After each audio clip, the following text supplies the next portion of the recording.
Jim Rohn said, all of us, we got the same ending. We're gonna die. So if you know you're going to die, why are you playing it safe?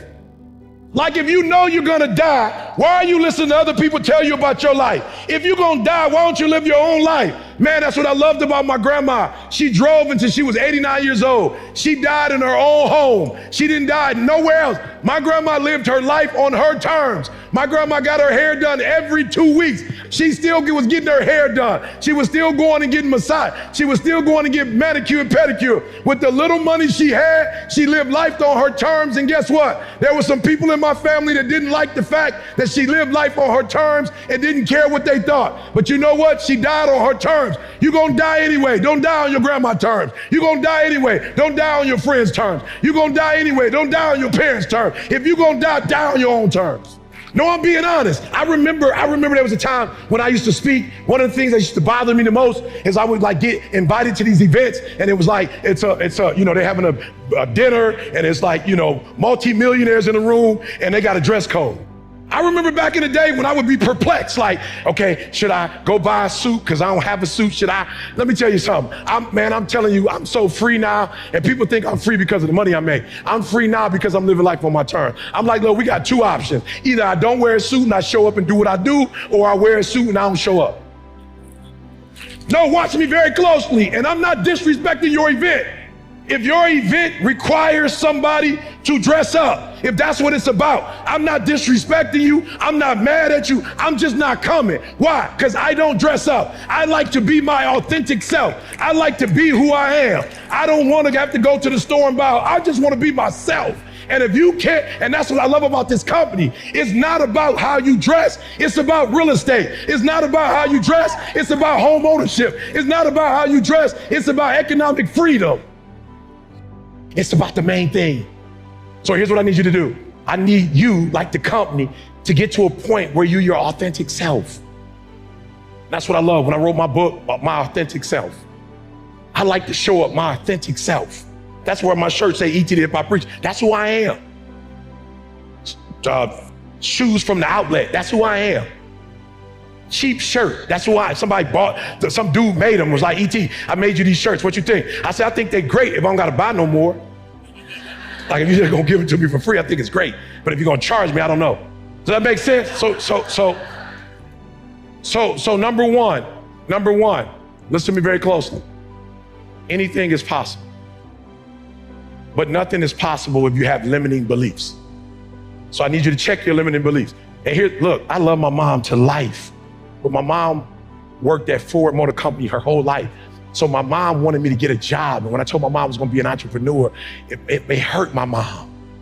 She's like, son, you got kids, how they gonna get insurance? Moms was serious. My mom was embarrassed because I quit my job and my wife was still working as a registered nurse. My mom was embarrassed, my mom was hurt. I didn't raise you like this, son, to be no entrepreneur. You know, like a cuss word. How dare you?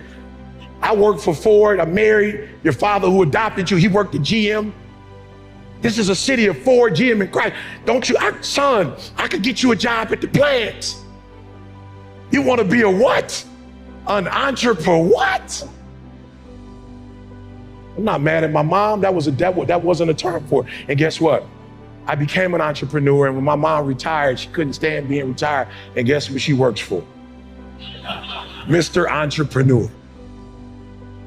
And you know what I told my mom? We have help, like mom, we have health insurance. Like we could buy our own, like Ford, not the only one. Like we have our own insurance, and it's good insurance too, ma. Like you don't gotta stand in the line, you know what I'm saying? You can go straight in, ma. You can see whatever doctor you want, a dentist. Are you hearing what I'm saying? We've got a 401k too, ma. We match too, ma. There are no limits but the ones you place on yourself. Why do I have to work at a job with insurance when we live in a country where I can start my own nonprofit, LLC, S-Corp, whatever I want, and I can go get my own insurance? Take those limits off. There are no limits. There is no such thing of fear. You're gonna die. Live your life. When I was homeless in a high school dropout, I was giving 50%.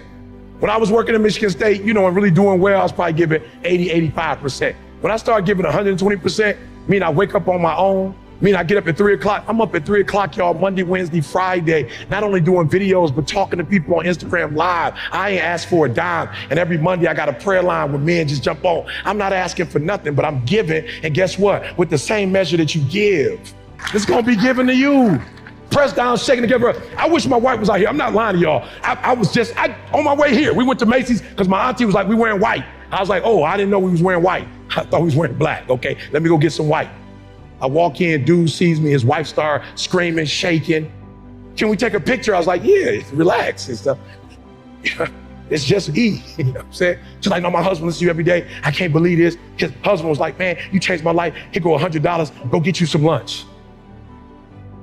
I was the other day, the guy, airport, ET, I've been watching your videos, changed my life. Bruh, this ain't a lot, but take this. Whatever measure you give, wherever I go, people are giving. Why? Because I'm constantly giving. So I need you to take, no more fear, faith only. So do me a favor, write the word fear down and go look up all the antonyms and do that instead. And I want you to say those antonyms every single day. Anxiety, whatever the opposite of anxiety is, go look it up and go do it. Is that fair? Listen to me, you have an opportunity that you can't afford to lose. You have an opportunity that you can't afford to give up. You have an opportunity of a lifetime, and as I leave you, opportunities are great. But most opportunities have more to do with whose hand the opportunity is in than the opportunity itself.